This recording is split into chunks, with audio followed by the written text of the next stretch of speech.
Voilà, pour donner suite à la théorie sur le produit scalaire, j'aimerais vous présenter deux exemples, les exemples de la page 25 de votre polycopier.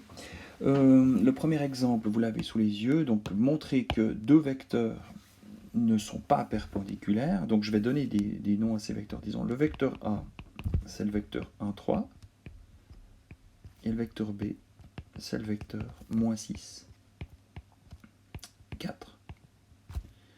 Montrer qu'ils ne sont pas perpendiculaires, je vais utiliser le critère dont j'ai parlé tout à l'heure. Donc le critère, c'est celui-là, celui qui apparaît ici. Deux vecteurs sont perpendiculaires si et seulement si leur produit scalaire est égal à 0. Je peux le dire différemment, deux vecteurs du plan ne sont pas perpendiculaires si et seulement si leur produit scalaire est différent de 0. Donc je vais faire exactement ça. Je vais calculer le produit scalaire et constater qu'il n'est pas nul. Ce sera tout à fait suffisant.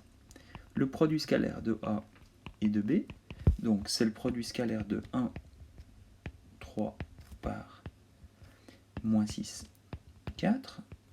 Donc si vous allez voir la définition de produit scalaire, je vais multiplier les premières composantes entre elles, plus, donc première composante fois première composante, plus deuxième composante fois deuxième composante.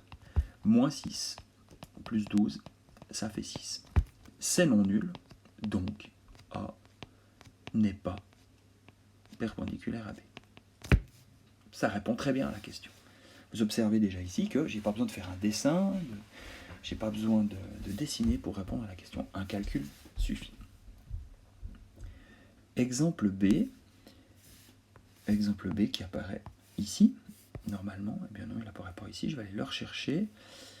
Je vais aller le rechercher dans mes notes ici. Voilà. Vous verrez que j'ai modifié la consigne.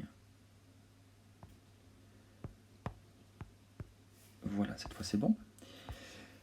Pour en faire apparaître, donc vous avez des vecteurs de l'espace à la page 25. Moi, j'ai gommé les troisièmes composantes pour en faire un exemple dans le plan. Voilà, déterminer là où les valeurs du nombre réel k pour que les vecteurs k, k et k-1, 4 soient perpendiculaires. J'utilise de nouveau le critère. J'exige que ces vecteurs soient perpendiculaires, donc j'exige que, alors si je donne des noms, le vecteur A, K, K, le vecteur B, K-1, 4, voilà. Exiger que A et B soient perpendiculaires, c'est équivalent algébriquement à exiger que le produit scalaire de A et de B soit nul. C'est donc équivalent à exiger que le produit scalaire de K, K et de K-1, 4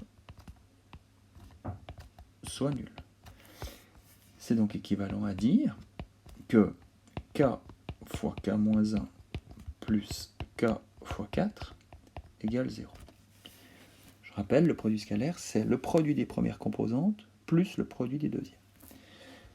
Cette écriture-là, elle s'écrit aussi K carré moins K plus 4K égale 0. Ce qui est équivalent encore à dire que K carré plus 3K égale 0.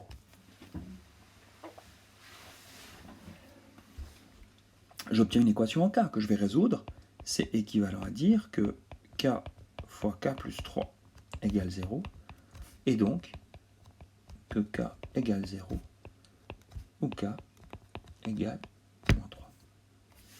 On a répondu à la question. Déterminer les valeurs du paramètre du nombre réel K pour que les vecteurs soient perpendiculaires. On a répondu à la question. Les deux vecteurs sont perpendiculaires si et seulement si K vaut 0 ou K égale moins 3.